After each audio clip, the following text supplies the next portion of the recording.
Easy is not with us this week for the Any Given Runday podcast, but I heard what he had to say about when the Christmas special. I'll keep my thoughts to myself right now on that one. But to everyone listening, I hope you guys had a great Christmas. One quote that's coming to mind right now is that your training isn't determined by what you did from Christmas to New Year's, from New Year's to Christmas. So whether you're enjoying the week off or whether you're training, I hope you're enjoying it regardless.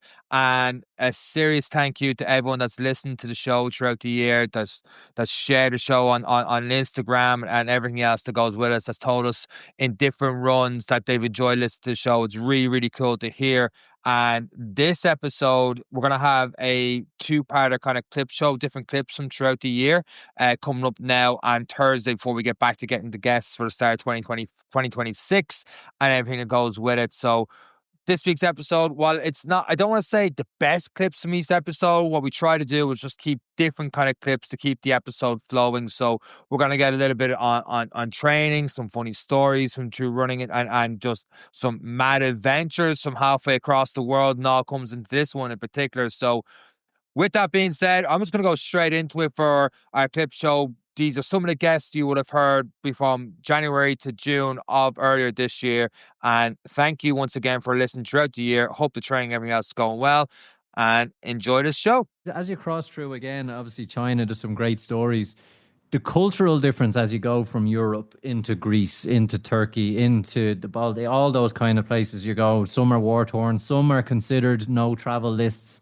As you look at a government website, they advise against travel. How did you feel as you crossed every border? Were the border guards looking at you going, where the fuck is this fella going? Do you know, were they just like, are you lost? Are you this? How did you find that cultural change that you cross a line and it's just like, wow, the rules have changed? Yeah, I would have been the type of person that if they were waiting in line for a queue to get into the US or whatever country, my heart would be racing. And I think a lot of people are similar to that. You know, you're just thinking, I'm doing nothing wrong, but I am. And that's the kind of that's like the feeling guard standing beside you in the chipper. Oh fuck! Yeah. What's he You start thinking of everything. Yeah. Does he know I said that about him? Yeah, so I had them that kind of feeling for a lot of the border crossings.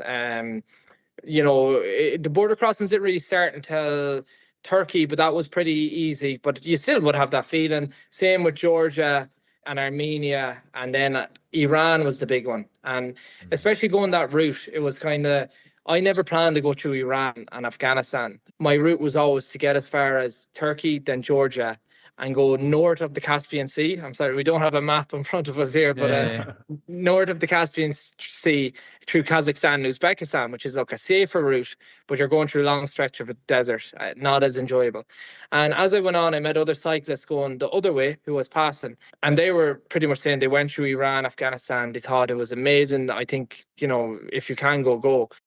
And I thought, yeah, geez, these people went. My confidence grew as I got on, and I decided that I was going to go into Iran, even though it was, you know, kind of at war with Israel at the time. So to say when I was there, Iran is definitely my favorite country of the entire trip. But to say that I was not scared of my life the whole time I was there was an understatement. Like the nicest people I've ever met in my life, Iranians. And I think anyone that has been there would say the same, and anyone that's heard anything about there would definitely agree. Like, we might hear something different in the media. I'll not get into all that, but as I know from my own experience, you couldn't go a day without getting invited into a house, without getting a free meal. Incredible. And I think I should nearly tell the story here of I had one bad experience. In Iran, I was getting very trusting with the people there, and just get invited into every house. So one time I was cycling, it was I think 35, 40 degrees, and I was getting near 1 o'clock and I was looking for some shade. So I seen one tree and I was about to stop and hide under the tree for 2 hours, and this car pulls in right as I get to the tree. And it's this man who I just had an awful sense about. I would never have trusted him anywhere, but just for the fact I was tired, the tree was here, bit of shade. He got out of the car and he was like offering me food and drink, and he did offer me a drink, and I was like, okay, I'll take the drink. It was a little juice carton, but he actually injected something into the juice carton, and I was drugged. And straight away, as soon as I drank it, I knew something was wrong. I know my body fairly well, and I knew something was wrong. So I packed up all my stuff, got on the bike, and I cycled off. And I managed to find a place underneath the road I was cycling on to hide from the sun. But I have an Insta360 camera, and I even like falling over. I had no motor skills. It was incredibly scary. It's foreign country, you're drugged, you don't know what's going on. The man actually comes back and he finds me, and he's fighting me and wrestling me, and he's looking at my wallet and some of the stuff off my bike, and he ends up getting my wallet. But in the meantime, as we were fighting, I got really injured my foot, and I got up to the road eventually after he left, and I car stop brought me to hospital, and I ended up having 7 stitches to get in my foot. Now, bear in mind, I'm an Irish citizen or a foreign citizen in Iran, and I'm in hospital. And I think the first thing that would happen with any sort of foreigner like this, especially in Iran, is, oh, well, he must be a spy. I got drug attacked, hospitalized, and queried as a spy for the next week in Iran, which was not the ideal situation. I drew a lot of attention to myself, and I became a little bit of a celebrity in the local area because there's no GDPR. The doctor actually put everything up on Instagram. Pictures of me drugged on the hospital bed, and I remember being in a coffee shop in the town I was in, and there was 2 girls laughing, and the guy I was with asked them what are they laughing at, and he realized that they said that they recognized the doctor's Instagram story, and they asked for photos. Yeah. Pretty scary ordeal, and I suppose it's like anything, isn't it? It's one experience that can paint a bad picture, but over how many kilometers and generosity and niceness. But you can eat that anywhere. And who's looking to do harm, looking to do something bad anywhere. But I suppose it's just unfortunate for you, having had such a good experience in a different culture, that you're always kind of on edge because we're brought up knowing one thing, and then you get there and it's like, why are they inviting me into their house? They love me, like it's such a bizarre experience.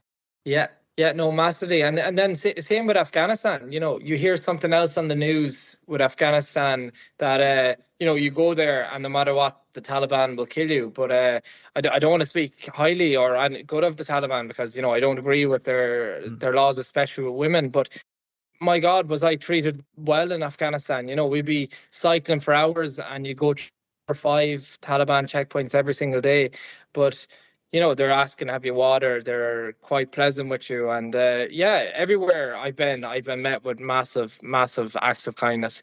And Muslim countries really escalate. That escalates tenfold. And in the media, we're definitely told something else. Fergal, during all this, like hearing, I know if I was like, hey, Dad, let's cycle up to a checkpoint to the Taliban. He's watching the media, and I would think, okay, something's gonna happen here. And like just doing my research in this episode, like your mom was on a podcast or a radio station up in Northwest and all the rest. At this stage or at any stage during this trip, is there any family member or something going, hey, Fergal, you got close there. I think it's time to pull the plug on this. You've done great. You've raised X amount of money. It's time to come home or get the flight to Australia and say, look, you dodged a bullet here. Did you have any? You must have had some sort of interactions at some stage at this point, or was everyone like, "Hey, keep on going, you're doing great"?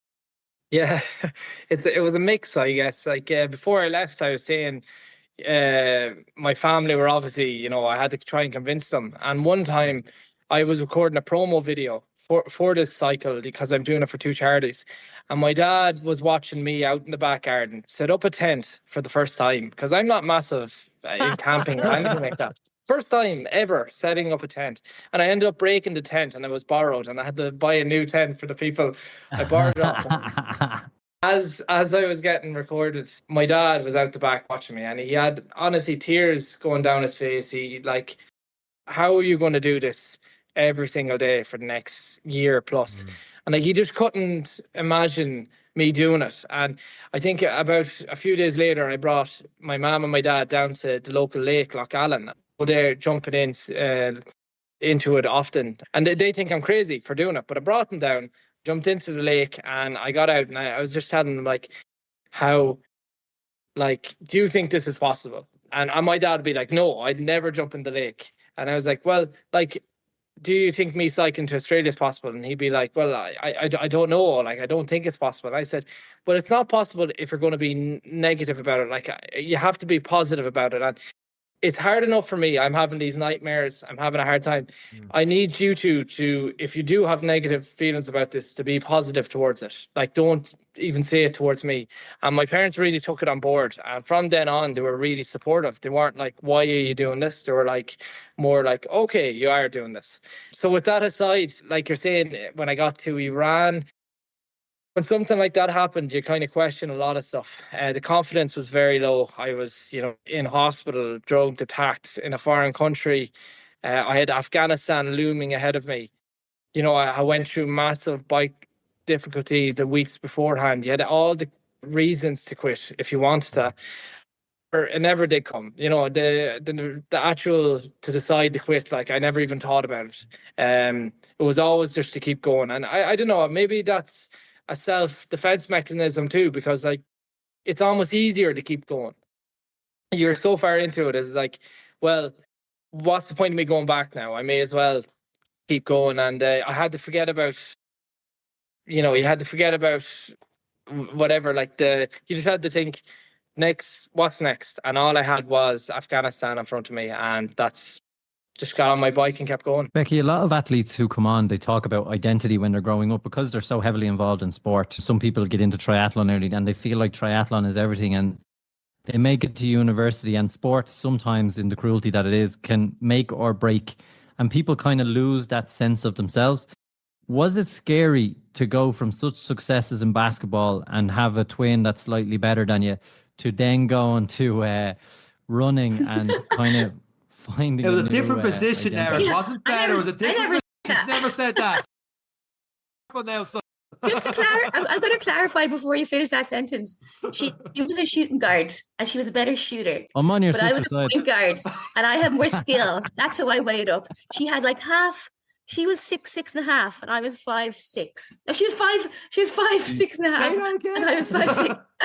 I was like, 6'6.5". The whole full and that's exactly why I'm her friend. 6'6". No, but so being the lesser twin, your sister's gonna love me for this one, but being the lesser twin and then moving into that identity thing, was that scary, or were you just so involved in so many sports growing up that didn't really make a difference? You knew you had the background from, because anyone who's played basketball knows end-to-end court is probably some of the hardest sport in the world. Like, basketball for me physically was a very difficult one in school. I was never more tired than after a basketball game than most other field sports or anything else I did. What was it like then, taking that into running and trying to establish a new identity, as a lot of athletes have said in the younger years, it becomes part of you? I think always in the back of my head was this a good decision to give up basketball? But I always did running alongside basketball. So I was always a dual athlete growing up. So I had some successes in running at national level, whether it was cross country or track anyway, but it was all at juvenile level. And they always say, like, I remember one of my coaches always said, it doesn't matter what you do when you're a junior. So basically what he was saying was, like, study hard, don't overtrain, eat well, don't get injured. And so basically what he's saying was, it matters when you're a senior. And it was tough jumping from the junior ranks to the senior ranks in running. And it was also tough doing the sport as just one sport. And it was the first time ever that I actually picked up an injury, because all of a sudden I had all this free time. And what do you want to do when you're that age with all that free time? I was throwing in extra runs here, there, and everywhere. And it's funny, it didn't actually make me a better athlete in the end. It made me an injured athlete in the end. And I suppose that was, now I still had some lovely, lovely times, lovely successes. And I suppose at that point when I got my first injury, I was like, gosh, what do I really want to do? And I was definitely made to be a long distance runner, but I just loved the track. So I got to the stage where I decided to change coach, actually rang up the coach of a different club team altogether than I was affiliated with. And he was happy to take me on to his track team. And so for 3 years, I trained on the track. And I suppose when you're on the track, it's more so about chasing PBs. Medals are great, but you're doing it for you. And I was trying to see like how fast I could run 800 in, how fast I could run the 1500 in. And they were probably, even though I didn't win as much at that level, and I was changing my identity from being a long distance runner to a track runner, it was the first time I realized I'm now doing sport because I absolutely love it. I'm not doing because someone wants me to win or there's an expectation on me to win. It was, I realized. Or your sister is better. Well, she actually started track running too. It was the first time I was just so excited to compete on the track. I was so excited to race. Whether I was going to win or not, it didn't matter. That didn't bother me. And I suppose at the same time, I was also doing a really challenging college course. So it kind of, you didn't have enough time to think, God, am I good at this sport? Should I go back to basketball? I was trying to juggle a full-time college course as well as trying to do 20 hours of training a week, I guess, you know?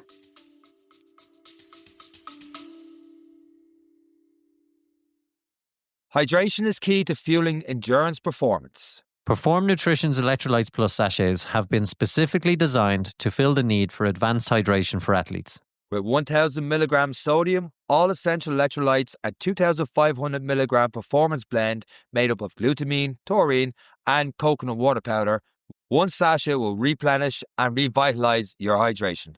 Using natural flavors, natural colors, no added sugar, and no added fillers, each sachet has a sweet and lightly salted fruity flavor and comes in either mixed berry or citrus. Informed, sport tested, and trusted by Olympians such as Kate O'Connor, world champion boxer Aoife O'Rourke, and pro triathlete Nikki Bartlett, and many more elite athletes. Trust Perform to fuel your excellence, and by listening to this advert, you are supporting Irish businesses and this podcast. Now let's get back to the episode. How did you balance that? I couldn't even do one of them, let alone the other one. I was back in college. I blame Eric being a bad influence, but apart from that, like, how did you get the 20 hours of that and trying to balance your studies and everything else? Like, how did that work? Do you know what? I think it was always innate from a young age, because once I stepped foot into secondary school, similar to wanting to win every race or every basketball competition I entered, I wanted to get top marks in my class as well. So I think by the time I got to college, I was only doing one sport. So to me, I was like, this much must be really easy. And you know what? Actually, I do look back, and I look back at the guys doing triathlon in college, and I don't know how they do that.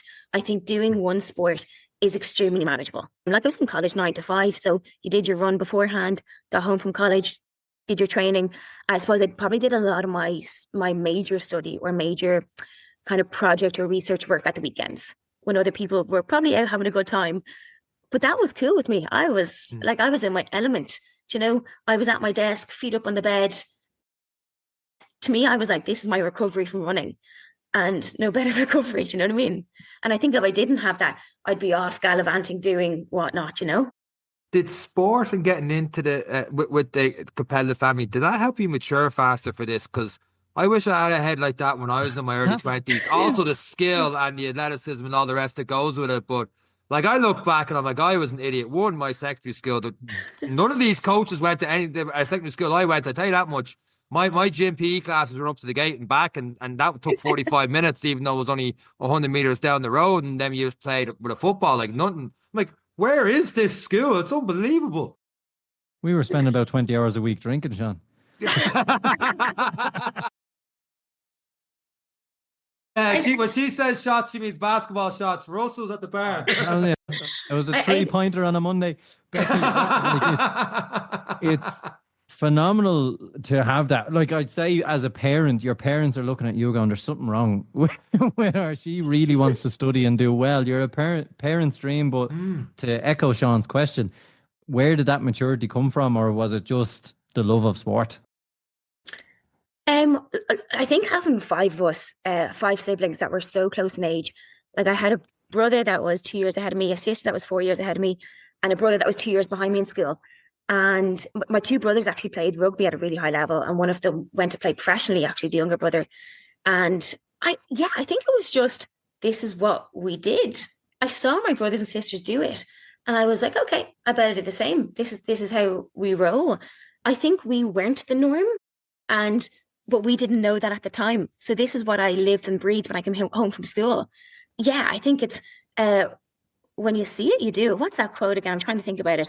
the quote for women in sport, if you can't see it, you can't be it. And I was seeing it every single day.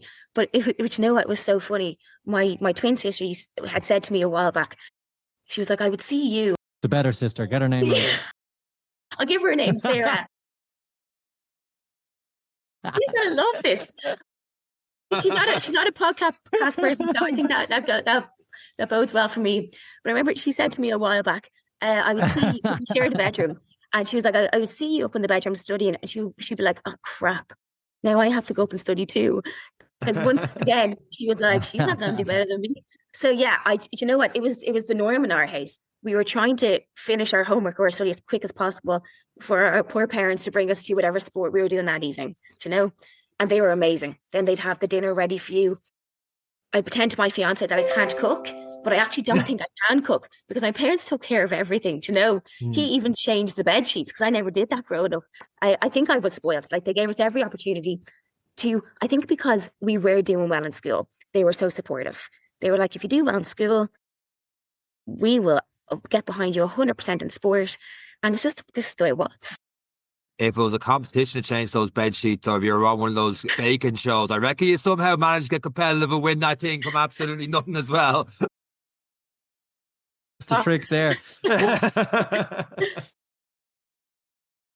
To be fair, like, people talk about spoiled, where like you were getting your hardship, your discipline, your everything from sport. And I suppose as parents, or maybe parents, I'm not one myself yet, but as parents listening, it's in terms of the education and the toughness and the discipline. Like, when you're performing at that level at junior ages and really staying dedicated and having consistency and education's going well, if all you have to do is, okay, I'll make the bed and I'll make sure they're fed, you know, like, it's a very small price to pay for kids you can see progressing in their careers. And I think sport is great for every kind of development, social development, personal development. And obviously you guys were doing that in buckets and spades. So I don't know, one person's that's not right is another person's that's not spoiled at all. That's phenomenal foundations for the future. Yeah, I'm definitely going to get my parents to listen to what you just said there, Eric. Just that, though, nothing else. Just that little segment. That was only 20 seconds long, really. That was it. But you know what? I even see it with my twin has 2 kids. So she's the only parent out of all of my siblings so far. And she's even like asking us, what sport should I get Quinn into? What sport should I get for she's got a boy and a girl? What sport would I get Freddie into? So her mindset is already going to, and she keeps saying to us, look, it doesn't matter if they're not the best, it doesn't matter. And we're like, yeah, right. But no, it's true. She just wants to, I think she saw I suppose the friends group, the kind of the pathway it put us on growing up. And so from the age of, her kids are 4 and 2, she's already like to my brothers, so as a man, what sport do you think Freddie should play, you know, so he gets on the right path of growing up? And I think my parents just did that, you know. They still cook for us every Sunday night, and the other 4 aren't playing sport anymore. Becky, what's your answer to that for a young parent? Because you could look back and go, obviously you had basketball and stuff, but you'd also look at it and go, maybe you got your hand-eye coordination from the table tennis and stuff you did, and you threw into gymnastics, and that had to help with the running.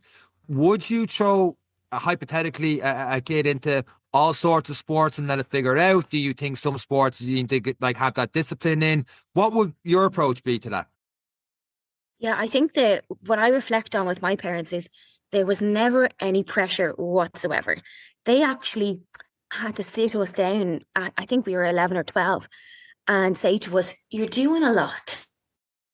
Yeah, narrow it down, will you?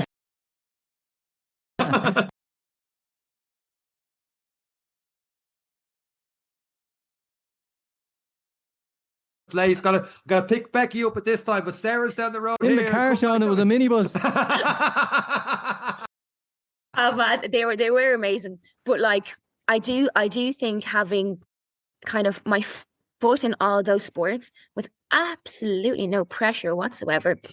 The only pressure was to be in the car at the right time, so that we weren't late for the sport. My dad is never late for anything, so that was the only thing. But I do think dipping your feet into every sport definitely gives you kind of that more holistic picture, so that when you're older and when it matters, that you have all this skill set, but you also have the strength, you've got the fast feet, but you've also got the plyometric power to be able to really go far in a chosen sport. And they gave us that opportunity. And in your spare time, you do Ironmans as well, back then. Yeah. Well, I went back to Ironman the last couple of years. I used to Ironman, as I said, before the kids were born. I used to love doing Ironman. I was always a big bike racer, so Ironman's in the national progression when it became the hip, cool sport around 20 years ago. And just, I kind of fell out with them as my kids came along. And then 3 years ago now, we had a teammate of ours at Dublin Bay who died of brain tumor. And her memory then, probably 4 weeks later, I said, you know what, I'm going to do Ironman Copenhagen to close his memory. And I jumped in, and I went for 11 hours. I was like, happy out. And then we did the follow thing the following year again, no training again. Myself, another teammate, Roy, said he'd do it with me this year. They just jumped in and, a little bit of swimming, a little bit of cycling. I said cycling's fun because I would use Swift, the stationary bike, as part of my running training anyway. We didn't get out running, or even if we did get out running, that's Swift anyway. So cycling's still in my legs. The fact is, it's the swimming I just really have to get through. But yeah, jump in and then off we go. You seem shocked, lads. Is that okay? Yeah, I bananas. But how are you not injured? How are you able to run like 300 marathons over a somewhat relatively short space of time? Consider it's only 52 weeks in the year. You'd have to do one straight for 6 years. And I know you're doing Ironmans in there. You've done trail runs. You've done 100K representing Ireland. How is the body feeling over these last couple of years? Was there a point where it was like mileage you back? And you must have had too high a mileage if you're constantly racing all the time. And how did that work in the body? But we get to the last year now. You know what? My training was very small. It was like people always say, like, I would be the man that put maybe 35, 40 miles in a week. I would have done maybe, I'm very blessed to live in the Hull, so I can do a trail run. And a trail is worth, say, if you've done 10 on the 10K trail, it's worth 15 on your road. But I was always going race to race. So I was doing a fast 5K this weekend, I'd done a fast 10K next weekend, but then the following week I was doing a marathon. There was always a marathon once a month. So basically, and I was always of them, I think 90% are under 3 hours. You're always you were either coming out of a marathon and you were in the recovery that week, or else you were going into a race. So for me, you're always kind of just tipping over. It didn't have to be. I see people now that do training plans and they're doing 120 miles a week. Or I see lads that are going out and they're doing long runs. They do 20 to 30, sometimes they're 30 mile runs on a Sunday morning. Even for me now, it's like, that's crazy. Now, I know they're getting the benefits of it, and it's working for them, but I'm still going, I never had to do that. And if I did, I would have been so much better. But yeah, I was a building contractor as well, so all day long I was on my tools. But people say, yeah, I'm a control freak. If I was laying blocks, we're laying blocks together. I was the lad that was on the roof, on with the camera, we put the roof on together. I was always wanted to be in the mix. My training during the day, core-wise and strength training, was building. And I said, just huge more. I felt if you're racing, you're always race based. And I was always a stubborn enough asshole, egotistical enough asshole, that, I'd make myself suffer more than you. If I seen you suffer, I knew I could suffer worse than you. I knew I could push myself harder than you. So I was always I said, blessed with that stupid mindset, might be a thick mindset. But injuries didn't, I was never, we all get little niggles, but unless it was from running, there was never anything I broke my neck 6 years ago and fell off a roof. But it was never a substantial from running that I got some major. I might have been out for a month with a tear in your calf or a hamstring or a hip issue, but it never anything where I know people are out for 6 months or they've been out for a year from such high mileage. But no, I've been blessed in that regard that up until recently, that was never an issue. When you look at when you got into running on that first marathon and it started on a journey to lose weight and now it's a journey of hundreds of marathons. We have Garmin's, we have Strava, we have training plans. Everyone's an expert. We've clowns doing podcasts. We've all sorts of surrounded by running. He's like Sean again. Yeah, Sean is the clown. I didn't say clowns, just clown doing a podcast. What have you seen change in that kind of training? Have you seen more benefits in the technology coming into it, or is it getting too complicated? Or is it more enjoyable now to have that extra bit of accountability? I think there's many answers to that now. So the first one I used to use a Casio G-Shock. When I was doing up until maybe 5 years ago, I had a Casio G-Shock. And I was a 3-hour pace for 3:10 pace for Dublin, 3-hour pace for Belfast, all the big marathons. And I'd be on a Casio G-Shock and we go, okay, that's 7:52. Okay, that's 15. And that's how I'd work out my miles. And I was out there leaving saying, you need to get a Garmin because you need to be hitting the number. And could be slightly off. Now you see the sign for 3 miles, and you go, okay, now I know. And the Garmin kept you in check. I think, yes, it has been over. I think too many people, you see the training plans, you see them. You said yourself, there's lads training out there like professional athletes. I don't know how to get them. And there's lads there's people out there, yes, that say for every 10, they're getting these amazing plans and training like athletes. There's 2, maybe 1 of some of them that are doing great. It's probably even less. I'd say every 100, there's probably maybe 2 or 3 that actually get the benefits of being a professional athlete, and they're doing amazing. But it's not that guys putting so much effort in, they're not getting the benefit out of it. And they're not living. They're taking away from their own lives the joy of life that they won't have a bar of chocolate. I eat chocolate all day long. I drink Diet Coke. I don't drink alcohol. I don't smoke. But at least junk food, I allow myself to live, and I always did. Even when I was racing it to a high level, I always allowed myself that snack box during the week. I always allowed myself that banana burger. I didn't stop myself, and I always drank Diet Coke and had maybe 7 or 8 bars of chocolate a day. But you see, lads, now they're like, they won't have a cup of tea after 7 o'clock, or there's no milk. But there's no, lads, for all the effort you're putting in, you're not getting any better. You'd be better doing half the miles and living, and I'd say you'd probably be a minute slower than you are at the moment. And it is overcomplicated. As you said, there's plenty of lads out there with training plans and making training plans, and they're idiots. But there is guys on there going, look, they're sending out, they're charging 40, 50 quid a month, and they're sending out plans, but it's one size fits all. They're not tailoring it. Everybody's getting the same plan being emailed to them on a Sunday, and they go, that just does not suit us. And people are just, so I said, it's not for me to say. If people come to me for, like, I do train people and I will tailor their plans, and I don't charge because I'm not interested in it. It's because they're usually with my run club, and it's going, yeah, there you go. But there is guys out there that are clueless. There's an awful lot of very average runners out there telling people how to be great runners. Mate, call me wrong, call me an asshole, call me what you will. I don't think that's right either. I don't think there's guys out there who don't get out and run.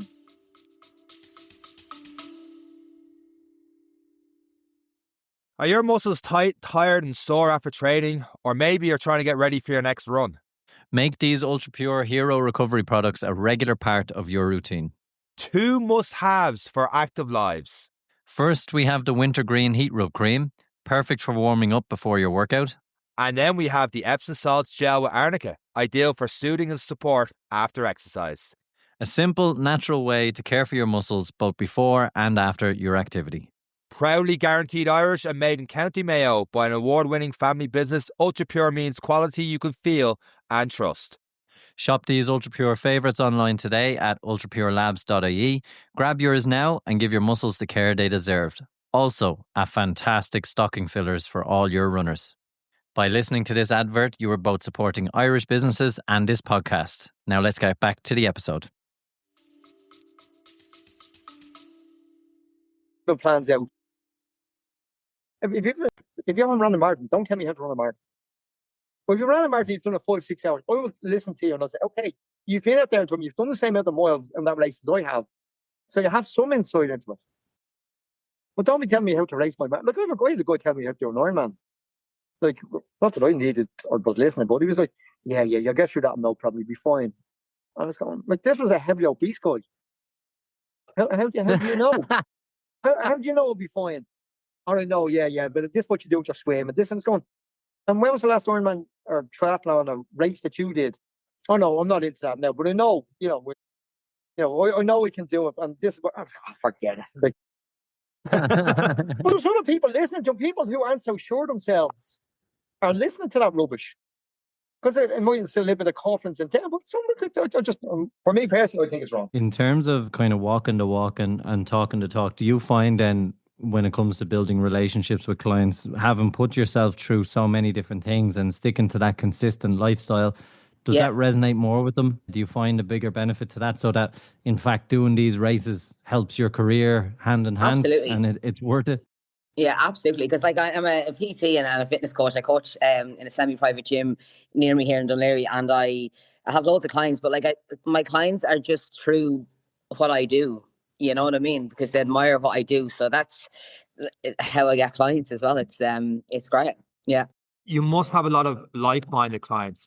Someone could look at what you, I mean, to put it at a level, probably a lot of people listen to the podcast, if they run a lot, as someone doesn't run that much, they might say, hey, come run with me. And like, oh God, I'm not running with you because you're too fast and all that kind of crack. But does that translate to personal training as well for you sometimes in terms of, oh my God, she does 130K and there she is deadlifting this and that? Yeah, and there is that side. There is that side of it as well, because, you know, some people in the classes be like, you know, almost afraid to work with me sometimes because of the toughness. They're just them type of people. You have people that just want the easy training, the easy life, just come in, and then you have the other people that want more, and you know what I mean? They're probably my kind of people. That's fair. You attract them. Yeah, exactly. So at what point did sea swimming become a staple? Because obviously Laois isn't known for its sea swimming. So was it moving up to Dublin, or was it your time away in Canada with the glacial water? Yeah, when did it become a staple? It was after the lockdown, to be honest. We were all just sitting home, and I never used sea dipping or cold immersion for recovery. It was something to do after lockdown. We were all off work. We were allowed to travel again. I remember the first time we come up, my sister and her partner come up, and we got into the ocean. We loved it. So we kept coming up regularly because we had not much else to do. It was something to do. And when we went back to work then, I was working in Offaly at the time, and I was like, how am I going to get up for a sea dip and go back to work? Because I was hooked on it at that stage. It's quite addictive. Because I kept traveling up, I was meeting people. There's a community at the 40 foot, like you're always going to meet someone you know. And I got friendly with quite a bunch of people up there, and they're like, Niamh, you need to move up. So I was like, okay, maybe I will. So I was like, I just took the bullet and I started looking for jobs up here. I found the job, but I have somewhere to live. So I was commuting for a while. I was like, am I really doing this? Is it really worth it? And then, I got a job near the ocean. And then I was living in Terranure then when I first moved up. And then it just all worked out. So now I work in Dunleary, live in Dunleary, live across from the 40 foot, swim every morning, run every day. And it just all worked out. Yep. You moved. You changed everything based on your love for sea swimming. Pretty much. The Irish Sea. And then all fell into place. I love donuts, but I won't move next to Krispy Kremes. My God, that is a commitment. Like that is, well, I suppose, if you want something, go get it, you know, and everything else will work out, I suppose, is it? Yeah. I'm all in or I'm all out. It's like the sea dipping. It's like the running, my training, my job, my lifestyle. You know what I mean? When I'm in, I'm in. It's like these races that even this year kind of trying to plan out stuff. And my goal is the podium. I'm going to do a few more IMRAs, a few big ones coming up. And yeah, I want to win. Okay, from 21 minutes down to 16:23, and now recently in Enfield, you did 15:30. Just if someone had to be listening to this podcast that would love to someday break sub 20, and if he was talking to you right now, what advice would you give me? Run faster. How hard is it? Yeah, make your legs go quicker. It's not that hard.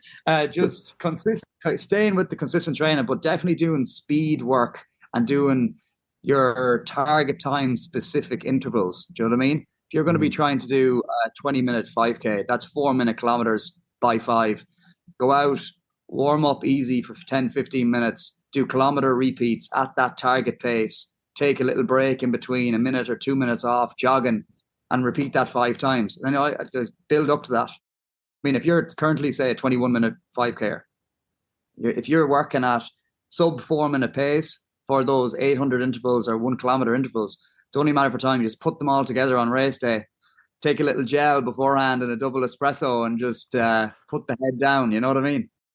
How is that suffering element for you when you're getting to like those? I know everyone suffers no matter what ability they're at, but that 3K and the last 2K when they say that race really begins and you're going for, let's say that PB you got in Enfield, that 15:30 you got.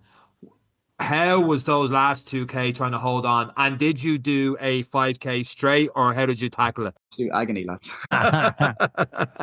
You just really are holding on for dear life. It's a very fast track, and there was a class field of athletes out there. Like loads of guys and girls were under 16 minutes. So just trying to hang on to that leading pack for as long as possible, and then just like taking it home. Do you know what I mean? I was under pressure at 3K. Like it started to slow up, and that's when you really need to like dig down and say, "Come on, you're after paying to be here. You're after driving all the way down from Dublin in the pissing rain to send it here. Like let's leave it all on the pitch and just putting the head down and getting stuck in, focusing on the breathing and leaving it all out there. Do you know what I mean? You don't want to be coming with the last kilometer and feeling like you have too much in the tank. You want to be stumbling over the line in a 5K especially. You say focus on the breathing, running that fast. Are you talking about like 2 steps breathe in, 2 steps breathe out? Are you talking big deep breaths? What are you talking about there? For me, in a 5K like that, you're operating at the highest, like you're all out from the start. So like I'm in and out through my mouth, like heavy the whole way. Not just as much air in as possible, as much carbon dioxide out as possible, and just focusing on the breathing. Step, step, step, step. Keep an eye on the guy in front of you and just keep picking people off. And to be honest, for me, I wasn't looking at the watch. I was just going off pure effort for the whole thing. That works for me race-wise. It puts less pressure, I feel. Do you know what I mean? If you're looking at your paces and you're kind of like, oh, I'm off here, or I'm going a bit slow, or you feel like you're going too fast sometimes. Because I was kind of aiming for 16. I didn't think I'd do that with the 15:30. I think my previous PB was just under 50, just under 16, the Tom Brennan on New Year's Day. And I wasn't expecting that. I didn't think I was in PB shape. But just on the day, you're just not looking at the watch. You're going off effort, leaving it all out there and hanging on to faster lads than you. I know that feeling all too well. When you look at that, we always say, give me a marathon any day. Would you say the same over a 5K? Well, the start of 2025, after doing Dublin last year, October gone, I was like, right, I'll focus on some shorter stuff and try and get the speed done for the start of the year. That's supposed to be over now. But like, again, I'm really enjoying the slightly shorter stuff. 5s and 10s throughout the early part of the year, and the Dublin City Half and the Westport Half Marathon. Focusing on the slightly shorter stuff, getting the speed up. When you say, would you rather a 5K or a marathon? I think I haven't decided yet what my favorite race distance is. I like short, but it's absolute agony. But it's a different kind of agony than a marathon. Do you know what I mean? Because I haven't ran natively long in a good while. Now, I will be towards the end of the year. I'm doing marathons again. So I need to start putting the longer runs in. But I think I prefer the slightly shorter stuff. 10 to 10K is nice distance. Half marathon's enjoyable as well. You're recovering a lot quicker, and you can go straight back at it compared to the marathon, which is obviously a long old graft. You know yourself. And you're never more tired than you recover quite quickly after your lessons, but for the week or so afterwards, you're like, oh, I'm tired mentally, physically. Yeah, you can do it, but you're just tired. Yeah, the marathon does take a lot out of you for sure. Like it takes, like after Dublin, I was like, for 2 or 3 weeks, I was like, right, what's next? I had to like really gear myself up to do I did like easy 5K around Christmas time. Yeah. Yeah, you kept yourself going. You did a race on Stevens' Day then, and then did another one on New Year's Day. So you really kept it clean there over the holidays. Yeah, I did. I had the Fields of Downright 10K down in Galway. That's a brilliant race, actually. If anyone's thinking of doing that, Stevens' Day, it's class. Very enjoyable course. The whole town is out. That was a 10K PB as well, which I was buzzing with. And then the 5K New Year's Day. Yeah, it's great fun. The racing is class. I'm really hooked on the whole day out with the racing. I like making the videos about the races. Again, as you said earlier on, the Dublin City Half Marathon video really gave me a online, loads of new followers and stuff on the Instagram, and the TikTok with that video went really well. And it's when you get a video that goes like that. Sorry, I'm going slightly off topic here. No, go ahead. Reinforces, keep doing these videos, and like people reach out to you, like you guys reach out after that video and stuff like that, and people asking for coaching and stuff online, which is cool, and like brands and stuff getting in touch about sending you on protein powders and sending you out now a pair of runners. It's really fun. It's nice. It's enjoyable. I ran loads of marathons with like headphones in, and I had to stop. You didn't hear what happened to me. Did you learn the hard way not to run with headphones on? Oh, lads, I had one of the worst experiences of my life, right? Oh, shoot. He's getting the popcorn. Why does this shit happen to me, right? So we all went up the Lusk AC crowd, right? They did a Gary O'Hanlon training plan, right? And everyone was in really, really great shape going up to run Belfast, right? This is a few years ago. This is about 3 or 4 years ago. And I was in good nick myself. Do you know what I mean? So I was like, I'm going to go up here now, give this a good rattle, you know? And grand, I was only at the buying a pair of AirPods, right? So I was like, have these fancy ass AirPods. They're going in. I'm going to be listening to the tunes, right?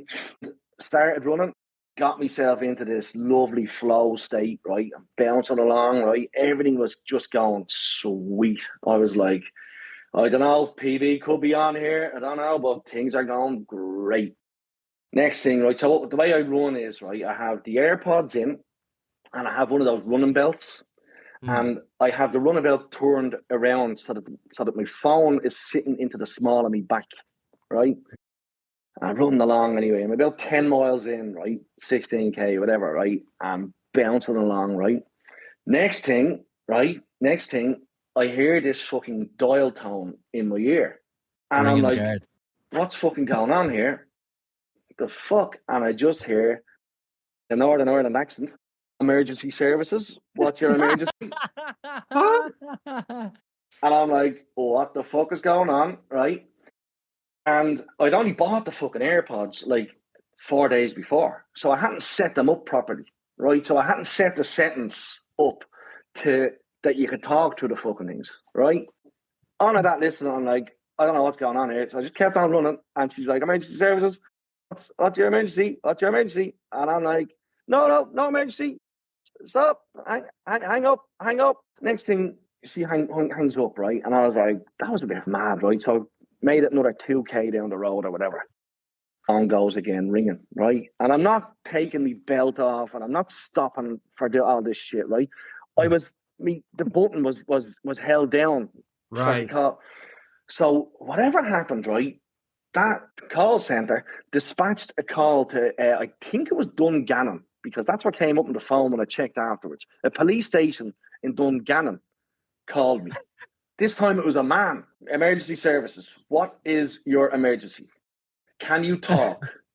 And I'm like, say pineapple if you're in danger. Right? And then this is the worst bit, right? So I didn't know whether, like, I didn't know that the AirPods weren't set up that you couldn't talk, right? So I'm running through. Oh, wow. There's a water station. There's people everywhere, right? And me, all 6 foot fucking 4 of me, right? Shouting, no emergency! No emergency! Shorts. So then I start going like this. Maybe it's the command I've got wrong. So I start going, stop! And I was shouting, like, up into the sky. Stop! Imagine how bad I look to people. Imagine how bad you sound to the emergency service. It's just some bloke screaming, stop. Randomers all looking at me going, this spacer is just running a marathon shouting, stop. Now, you could have just turned your belt around and turned off your phone. Do you know what happened? Could have avoided all this, Gary.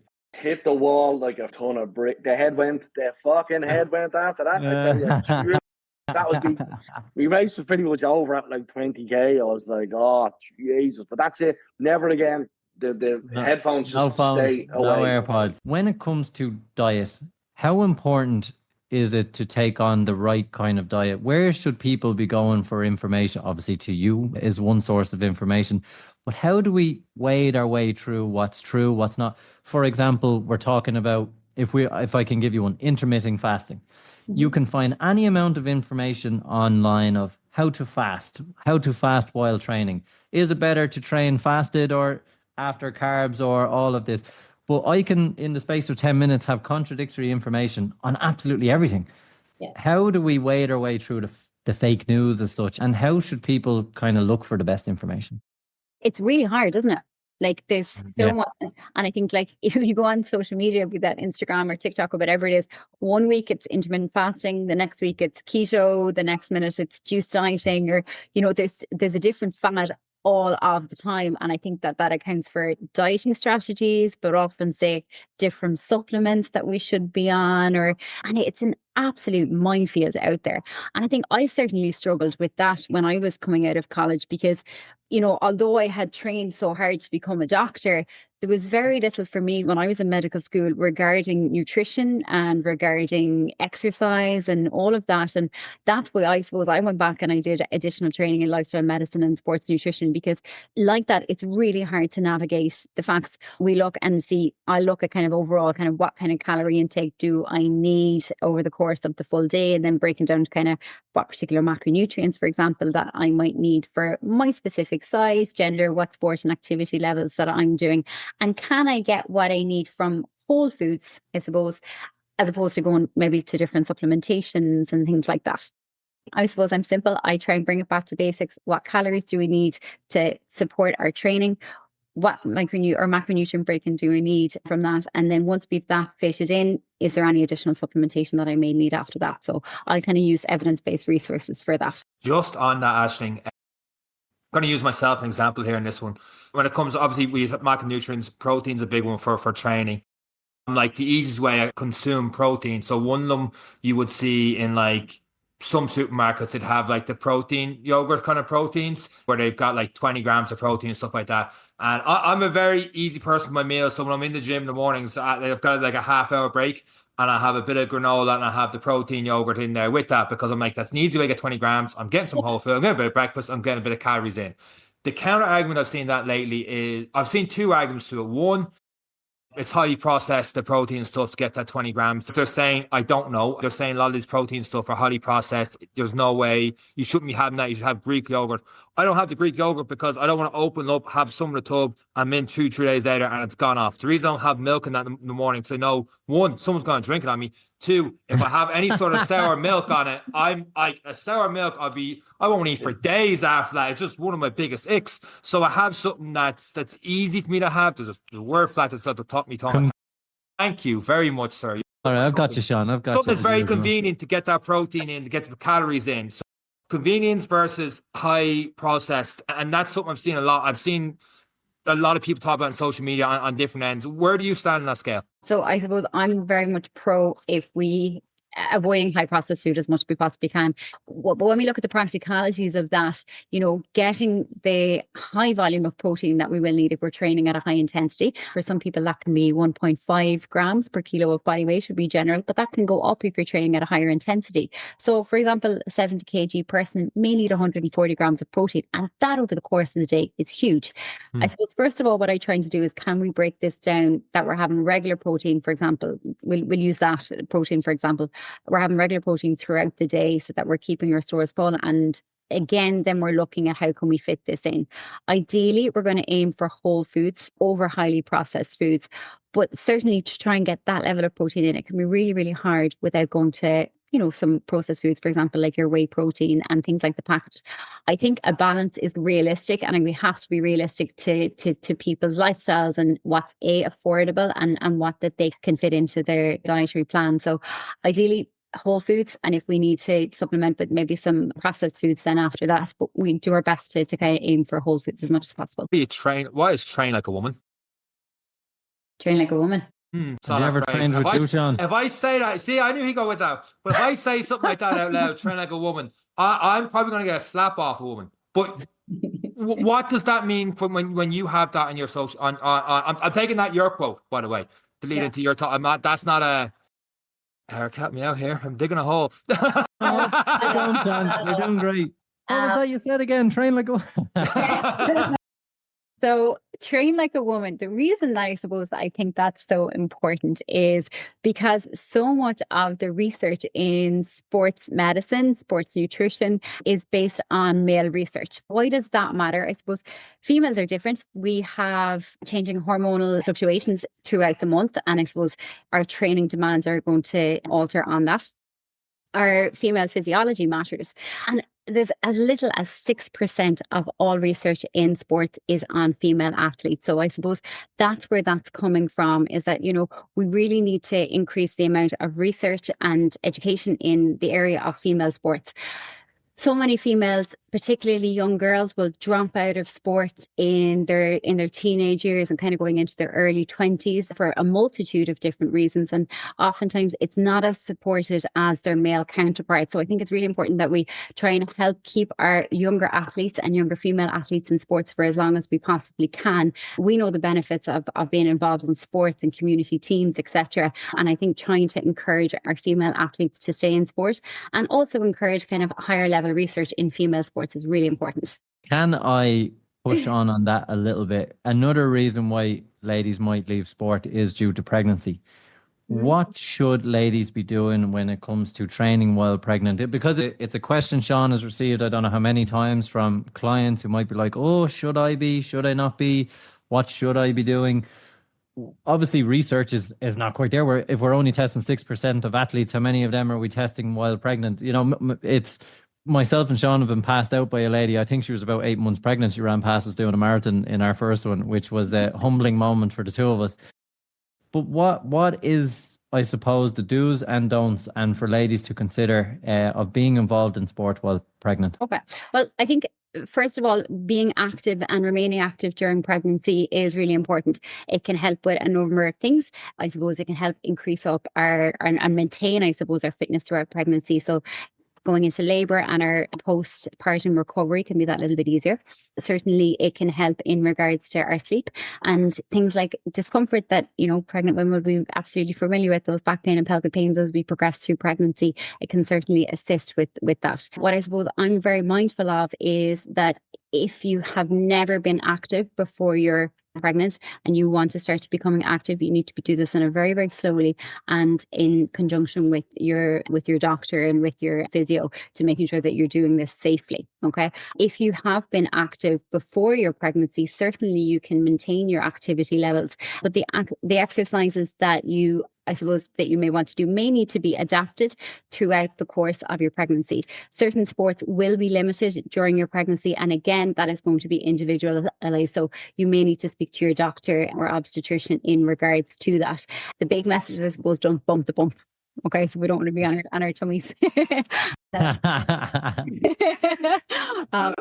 And from that as well, some people, it's absolutely excellent. It might make sense to someone who's listening. Cian is looking at us like, I've no idea what this means. But it's when we look at, there's another thing as well, because we're talking about amateur athletes from any age up, and I suppose it's another aspect. You hear a lot of people say, this one kind of annoys me, I'm getting old.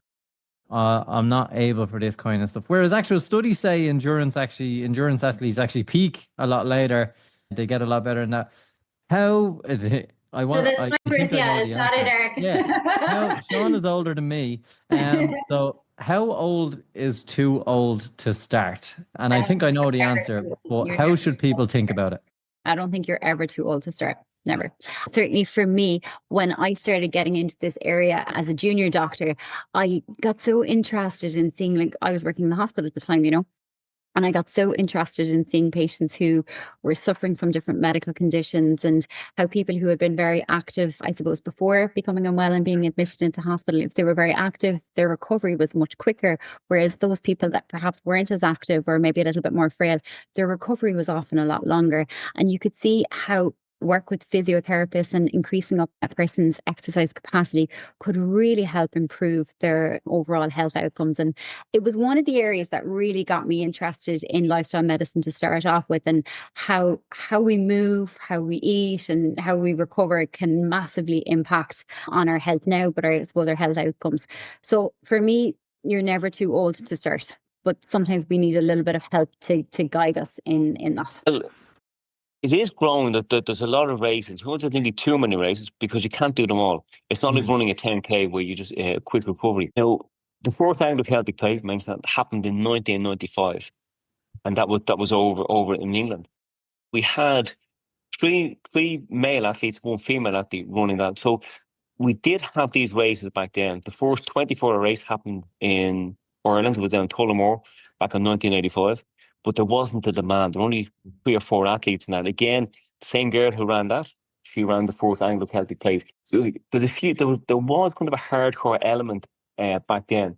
We had some really, really good runners, I think, who didn't get the opportunity to, I suppose, join in the same way as some of the athletes are now, because it was unknown. Tony Mangan, who still holds the world record for 48 hours indoors. I think he was the only person who ever ran over 200 kilometers as his 2 24-hour splits. So he ran over 400 kilometers in 48 hours. That's Oh my a God. world record, and that still stands. Yeah, we had the Anglo Celtic Play started back in 1995, and we had teams taking part in these races back then when nobody knew about them. And the first I heard the Anglo Celtic Play was 2009. It happened in Galway. But Richard Donovan, he took over the ultra running to try and inject a bit of money into it and trying to get the team more professional. And coincidentally, Anthony Lee was at that same race, and that's where we met. Well, we went to school together, but we were in different years. But he recognised us in that race. We got chatting. We did that race, and then it was soon after that, I think around 2009, when Richard Donovan was founded Ultra Running Ireland, that then ultra running started to pick up a bit then. But then it got taken over by Athletics Ireland in 2012, I think it was. And it just wasn't funded in the same way. So there was kind of a bit of a dip in performances. The Anglo Celtic Play wasn't supported in the same way. And it's only now that I think just before COVID, we had a lot of runners that were running beyond 240k in 24 hours. The women were getting close to 220, but then COVID kicked in. Things went a bit backwards, so we're now trying to progress it. But the Donaghadee 50k has gone from strength to strength. And the unusual thing about that race is it didn't set out to be a race, and it didn't set out to be as big a race as it is. It just evolved. It was the right kind of an atmosphere. And it started to, because there weren't a lot of events on, this was an opportunity for people to, try an ultra distance race. And yeah, it has just grown. It's one of the success stories. I think that's kind of feeding into some of the other stuff now. So the one thing you did say near the start there was there's one way too many races, but you can't race them all. And the demand for these races, is there a point, and just pre-COVID, come back into COVID, did you think that more people are signing up for these things now? Because you only have so many people that are near the top end, the 220 kilometers and all that kind of stuff. But there's a lot of people that would just do these races, be doing them now, that never would have dreamed of doing a half marathon. Dublin recently, 12,500 people spending 80 quid to a half marathon, with 75 quid to a half marathon. In your opinion, what do you see this huge increase of demand for these races are? Yeah, well, it's a hard one to say. Well, a lot of it is commercial. There's a lot of people trying to, because it's popular and trail runners popular, just trying to make a few bob. There's nothing wrong with that. If we kind of dilute it, and then we don't have the same kind of quality of athlete coming through it, and that, ideally, it would be great to have a 100k race in Ireland, which we don't have. Our 100k national championships last year was part of the Anglo Celtic Play in Scotland, because the best 100k runners will be over there. There's athletes from Northern Ireland. If you're part of a club in Northern Ireland, you're eligible for the Athletics Ireland National Championships.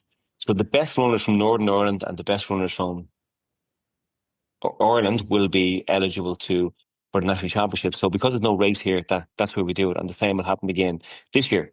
But we need a 100k race.